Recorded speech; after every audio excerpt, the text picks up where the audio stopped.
Kemarin kita telah membahas tentang target market. Jadi kemarin kita membahas tentang bagaimana membagi negara menurut GNP-nya. Nah, hari ini kita akan membahas tentang lingkungan legal, politik, dan juga hukum. Nah, karena di setiap negara itu punya kebijakan masing-masing, ya, punya peraturan masing-masing, punya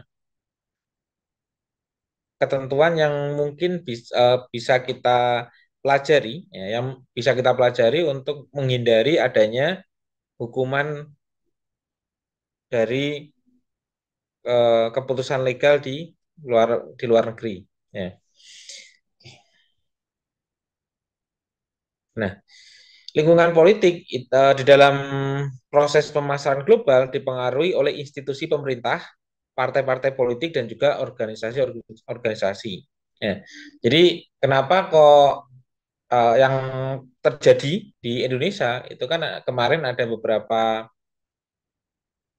pilihan tuh, ada 3 pilihan presiden. Nah, itu pun juga menentukan salah satu presiden itu akan menjadi apa ya semacam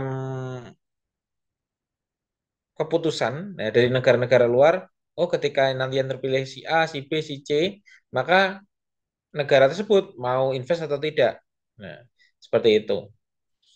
Ya, jadi kenapa kok ramai sekali di 5 tahun sekali itu kenapa ramai ya karena itu karena siapa yang menjadi pemimpin negaranya itu yang akan menjadi apa ya arah politik dari satu negara tersebut. Ya. Dan penentu lingkungan ini adalah adanya kedaulatan, resiko politik, adanya pajak, pengendalian pada kesamaan hak dan juga pengambil alihan. Nah, jadi kita harus mempelajari 5 hal ini ketika kita pengen melakukan pemasaran di luar negeri. Yang pertama adalah kedaulatan. Jadi kedaulatan suatu negara dapat mempengaruhi kegiatan pemasaran global. Kenapa demikian? Karena aturan, kebijakan, dan juga regulasi yang diterapkan oleh pemerintah suatu negara dalam mengatur perdagangan dan juga bisnis. Nah, ada kejadian di tahun 2020 kemarin, nah, harga minyak kan cenderung naik. Nah, padahal Indonesia melakukan ekspor besar-besaran. Kok bisa seperti itu? Padahal Indonesia itu memproduksi minyak itu Ya, besar, tetapi kenapa kok di Indonesia mahal kan? Itu hal yang gimana ya menurut saya kurang apa ya? Kurang baik. Eh, Maka pemerintah melakukan kebijakan. Nah, kenapa kok pengusaha-pengusaha di swasta itu lebih memilih menjual di luar negeri? Ya, karena uangnya lebih besar. Ya, seperti itu. Maka pemerintah melakukan kebijakan memberikan standar harga eceran tertinggi. Nah, seperti itu kemarin. Jadi itu contoh dari kekuatan daripada regulasi. Nah, ada beberapa regulasi yang mungkin teman-teman bertanya, ya kan? Kenapa Indonesia itu kan punya ladang minyak? Ya. Kenapa Indonesia malah melakukan impor? Terus ada pertanyaan lagi adalah kenapa Indonesia mengimpor cabai? Ya.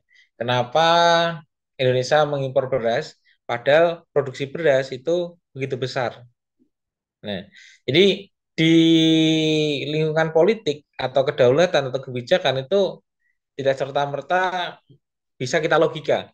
Ya. Karena apa? Karena terkadang ada kerjasama di mana contohnya gini, ketika saya memberikan pinjaman kepada teman-teman, ya, contohnya saya memberi pinjaman nih kepada si A, saya ngasih pinjaman katakan 10 triliun, tetapi kamu harus beli beras saya setiap tahunnya minimal sekian.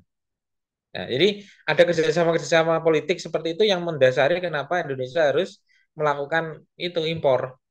Nah, selain daripada adanya main campur tangan daripada pemerintah ataupun partai politik. Nah, seperti itu. Nah, kita lanjutkan. Yang kedua adalah resiko politik. Nah, resiko politik mencangkup ketidakpastian yang diakibatkan oleh oleh perubahan kebijakan politik, instabilitas politik, perubahan pemerintah, atau konflik politik yang dapat mempengaruhi operasi bisnis di tingkat global. Nah, jadi kemarin kenapa ada beberapa paslon atau calon presiden dulu di awal-awal tahun kemarin mengatakan bahwasanya pengusaha itu menyimpan uangnya, tidak mau berinvestasi di Indonesia dulu karena yaitu menunggu dinamika daripada politik di Indonesia. Nah, contohnya ya kita mengandaikan ya, contohnya ada muncul putaran kedua, maka itu akan konflik politiknya akan cenderung lebih membesar. Ya, sehingga apa? Sehingga ketika pengusaha dari luar itu mau menanamkan modal itu resikonya cukup besar. Ya, seperti itu. Contohnya adalah yang seperti itu. Ya. Yang ketiga adalah pajak. Nah, kebijakan perpajakan yang diterapkan oleh suatu negara dapat mempengaruhi keuntungan perusahaan, biaya produksi, dan struktur harga produk di pasar global. Nah, ini yang lagi rame ya teman-teman di sosial media. Adanya apa? Ada yang tahu? Adanya bea cukai, ya. Adanya bea cukai. Oke, Mas Eki pribadi. Nah, adanya bea cukai yang lagi rame di sosial media. Ya, betapa ya, betapa apa namanya kerjanya teman-teman di bea cukai itu begitu luar biasa, ya.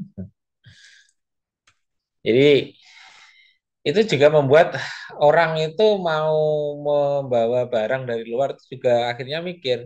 Malah ada kejadian tuh yang lebih memilih membuang barangnya daripada membayar pajaknya. Itu pun juga ada viral di sosial media. Nah, kalau kita berbicara tentang pemasaran, ini pun juga berlaku tentang pajak yang dibebankan kepada pengusaha. Nah, ada hal yang menarik kemarin di Indonesia itu kan punya aturan. Nah, ketika pengen menjual produknya di Indonesia, itu harus ada investasi di dalamnya. Ya, minimal kalau tidak salah 15%. Ya, 15% dari eh, biaya produksinya itu berada di Indonesia. Nah, Apple itu cukup cerdik di dalam mengakali peraturan tersebut. Nah, mereka tetap menyusun atau membuat handphonenya itu di luar negeri. Nah, tetapi untuk development, untuk penginstalan software itu ada di Indonesia.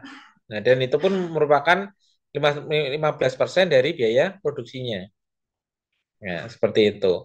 Ada juga yang di sepeda motor atau mobil Honda, Yamaha itu pun juga sama. Nah, jadi mereka memproduksinya di Jepang, ya, tetapi merakitnya di Indonesia.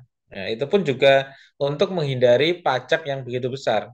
Nah, jadi ketika barangnya berbentuk jadi, itu bisa sampai 25% untuk biaya pajaknya. Nah, maka itu tadi bagaimana membuat kita tetap mematuhi peraturan, tetapi juga menghemat biaya produksi. Nah, itu. Maka muncul juga ada yang namanya konsultan pajak. Nah, itu kan juga muncul di situ. Ya. Sehingga apa? Lebih baik membayar konsultan pajak katakan 2-3 juta daripada kita membayar denda daripada di kantor pajak. Ya. Lebih seperti itu. Yang keempat adalah pengendalian pada kesamaan hak. Ya. Ini berkaitan dengan pengurangan atau perubahan dalam tingkat kontrol atau kepemilikan suatu perusahaan dalam bisnis global. Nah, hal ini bisa terjadi melalui pengambil alihan oleh pihak lain atau perubahan struktur kepemilikan. Nah, ini pun juga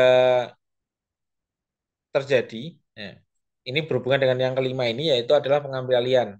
Situasi di mana aset atau properti suatu perusahaan secara paksa diambil alih oleh pemerintah tanpa memberikan kompensasi yang cukup, di mana hal ini dapat mempengaruhi kegiatan pemasaran global dengan cara mengurangi stabilitas dan kepercayaan investor. Nah, 4 dan 5 ini berhubungan. Nah, kenapa demikian? Karena di Indonesia pun ada peraturan bahwasanya ketika dana asing atau pihak asing ingin membeli tanah di Indonesia, itu jangka waktu kepemilikannya itu hanya sekitar 30 tahun. Nah, setelah itu untuk hak tanahnya itu diambil oleh pemerintah. Ya. Dan itu pun tidak ada kompensasi sama sekali kepada perusahaan. Nah, dan apa yang dilakukan oleh perusahaan?